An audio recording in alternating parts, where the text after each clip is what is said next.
کہ بھائی تقسیم کہاں ہے، یہ ہے کس جگہ، اس کی لکیر تو کہیں نظر نہیں آتی۔ ہماری پیدائشیں جڑی ہوئی ہیں، ہماری پیدائش گاہیں جڑی ہوئی ہیں، بولی جڑی ہوئی ہیں، حالات جڑے ہوئے ہیں۔ کلچر کی تقسیم تو ہوتی نہیں، یہ نچوڑ ہے۔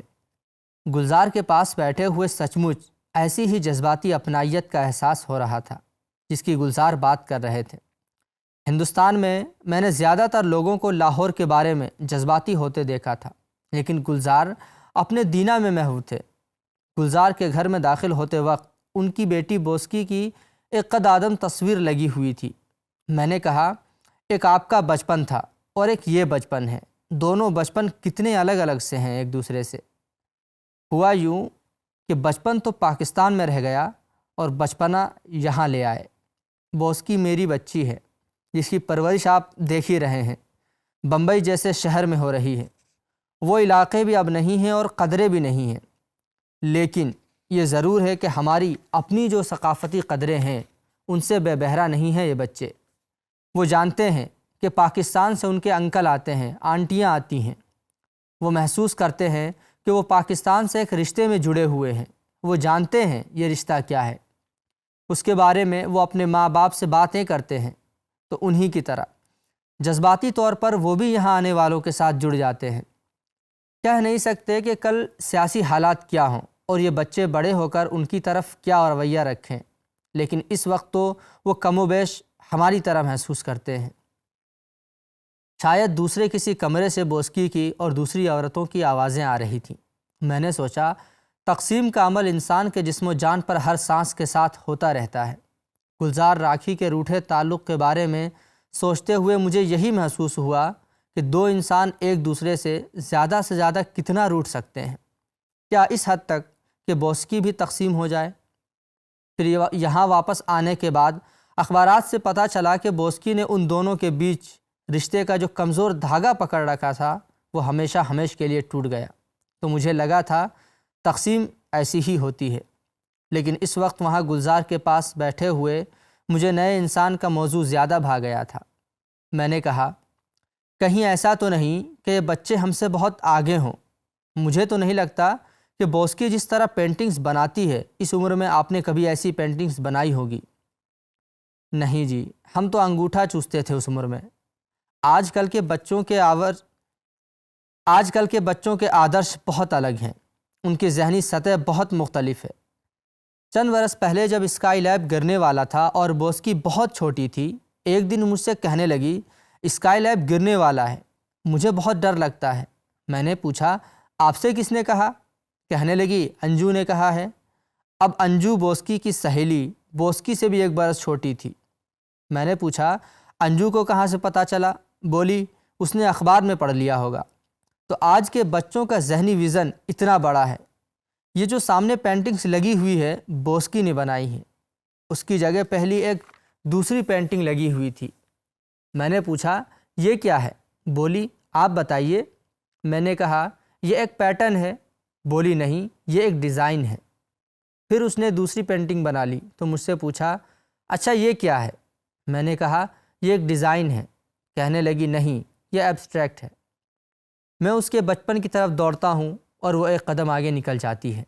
یہ صرف میری بیٹی کی بات نہیں، ساری نئی نسل ایسی ہی ہے۔ اسکولوں میں ہم لوگ گملے رکھ کر، پھولدان رکھ کر، ماڈل رکھ کر، انگوٹھے سے ناپ کر تصویریں بنایا کرتے تھے، کاغذ کی گولائی کاٹ لی گلاس رکھ کر۔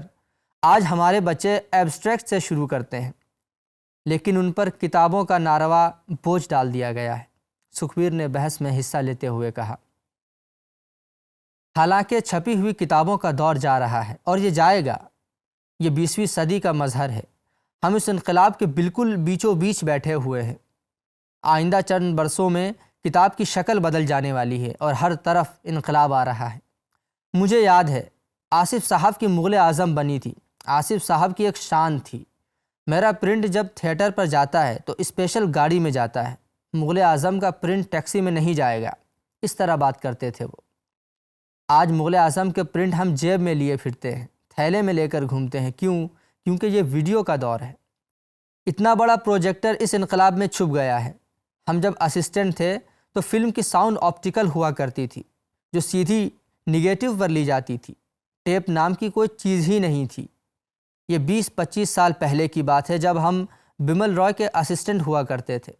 حالانکہ بمل رائے بھی بہت پرانے، بہت قدیم نہیں ہیں، لیکن دیکھتے دیکھتے یہ انقلاب آ گیا ہے۔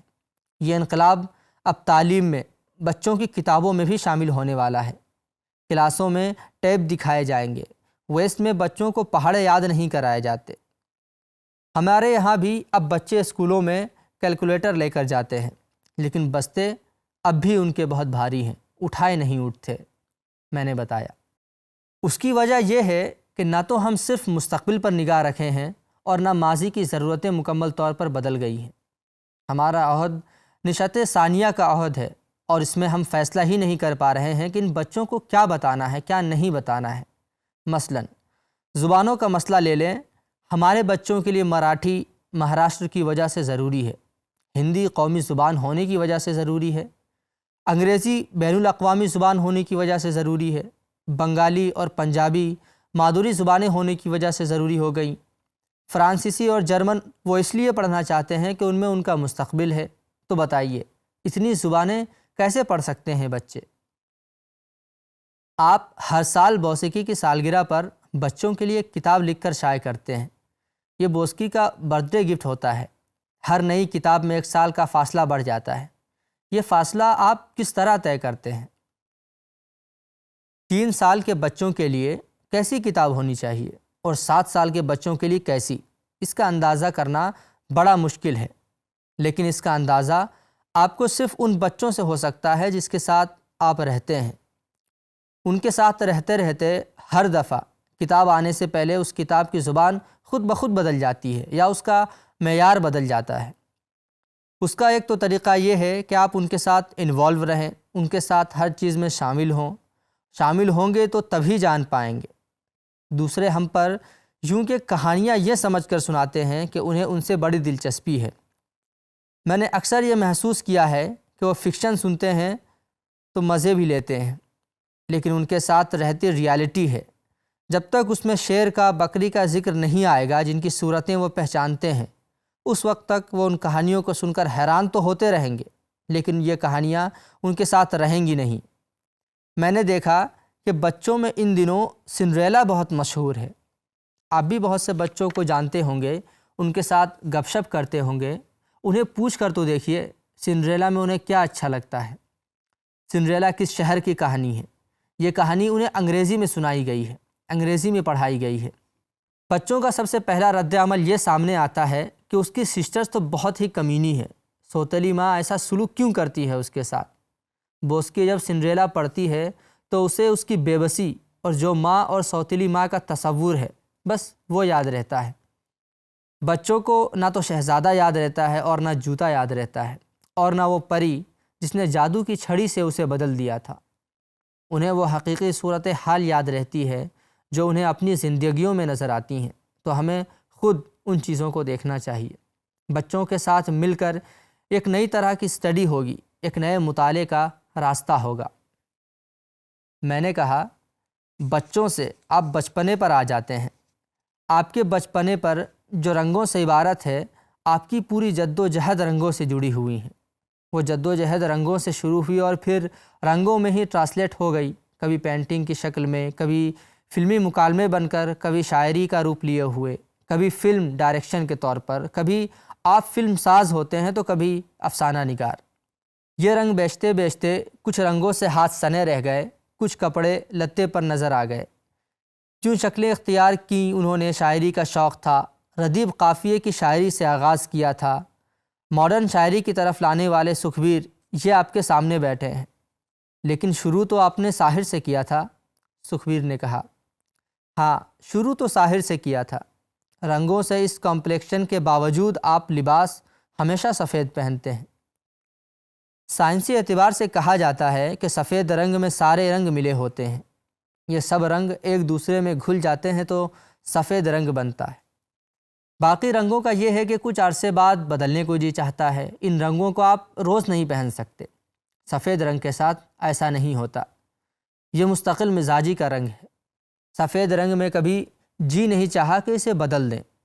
نیلا رنگ آپ 5 دن تک نہیں پہن سکتے۔ براؤن رنگ آپ 7 دن تک نہیں پہن سکتے اور پیلا رنگ آپ 10 دن سے زیادہ نہیں پہن سکتے۔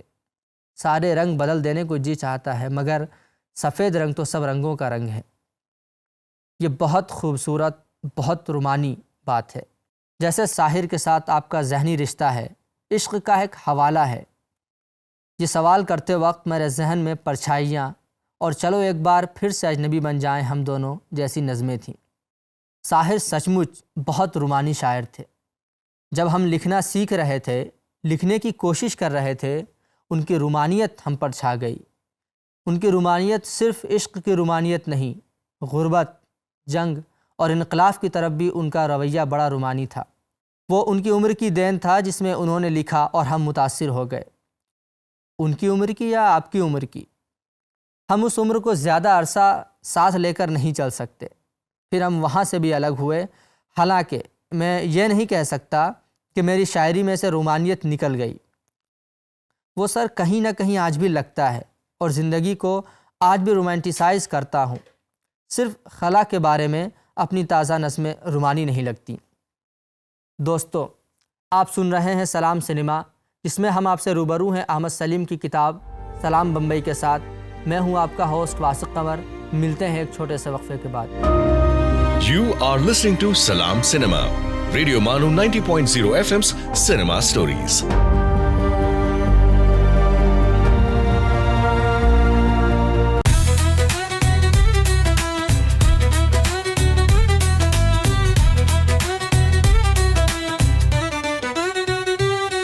یہ ہے ریڈیو مانو، ایک community radio station. So join the wave, come along for the ride. Radio Manu 90.0 FM, we're by your side. چلو بات کر کے دیکھتے ہیں. Your voice, your guide.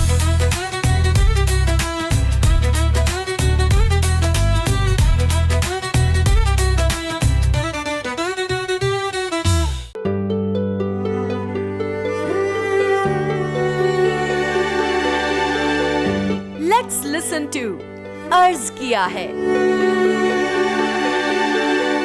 آداب، میں ہوں ڈاکٹر حشمت اور آپ سن رہے ہیں عرض کیا ہے۔ عرض کیا ہے میں آج تذکرہ جلیل مانک پوری کا۔ نگاہ برق نہیں، چہرہ آفتاب نہیں، وہ آدمی ہے مگر دیکھنے کی تاب نہیں۔ جلیل مانک پوری کا اصل نام جلیل حسن تھا۔ وہ 1862 کو قصبہ مانک پور، ضلع پرتاپ گڑھ، اتر پردیش میں پیدا ہوئے۔ ان کے دادا کا نام عبدالرحیم اور والد کا نام عبدالکریم تھا۔ جلیل نے ابتدائی تعلیم مانک پور میں ہی اپنے والد سے حاصل کی۔ 12 برس کی عمر میں قرآن مجید حفظ کر لیا۔ رواج کے مطابق فارسی اور عربی علوم اور فنون کی تعلیم حاصل کی۔ عربی، فارسی، صرف و نحو، معقولات اور منقولات یعنی منطق اور دیگر علوم کی تعلیم لکھنؤ کے مدرسے فرنگی محل سے مکمل کی۔ شعر و شاعری کا شوق ابتدائی عمر سے تھا، جس کو لکھنؤ کے ادبی ماحول نے اور ابھارا۔ یہ جو سر نیچے کیے بیٹھے ہیں، جان کتنوں کے لیے بیٹھے ہیں۔ جلیل کے بڑے بھائی حافظ خلیل حسن خلیل بھی اچھے شاعر تھے۔ قیام لکھنؤ کے دوران جلیل کا تعارف امیر احمد مینائی سے ہو چکا تھا۔ امیر مینائی کے ساتھ ہی رامپور اور اس کے بعد حیدرآباد چلے آئے اور داغ دہلوی کے مکان کے قریب سکونت اختیار کی۔ لیکن چند ہفتوں بعد ہی امیر مینائی انتقال کر گئے۔ داغ دہلوی اور نظم طباطبائی اور مہاراجہ کشن پرساد ان کے مداحوں میں شامل تھے۔ مہاراجہ کشن پرساد کی مدد سے نظام سادس میر محبوب علی خان سے شناسائی ہوئی۔ داغ کے انتقال کے بعد نظام نے جلیل کو مصاحبین میں شامل کر لیا۔ تصدق اس کرم کے میں کبھی تنہا نہیں رہتا کہ جس دن تم نہیں آتے تمہاری یاد آتی ہے۔ 1911 میں نظام سادس کے انتقال کے بعد نظام سابق میر عثمان علی خان کے دربار سے وابستہ رہے۔ جلیل کو نظام سادس نے فصاحت جنگ اور امام الفن کے خطابات عطا کیے تھے۔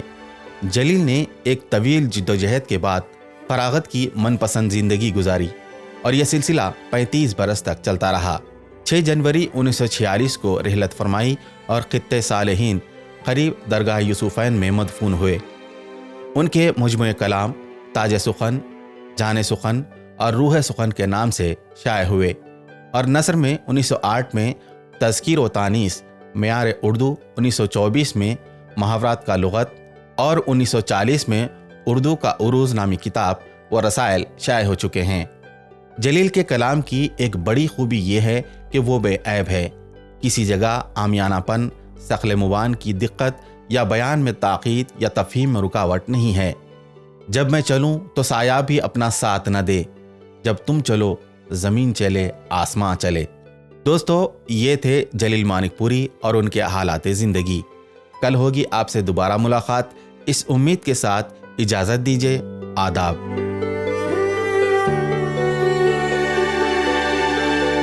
آپ سن رہے تھے عرض کیا ہے۔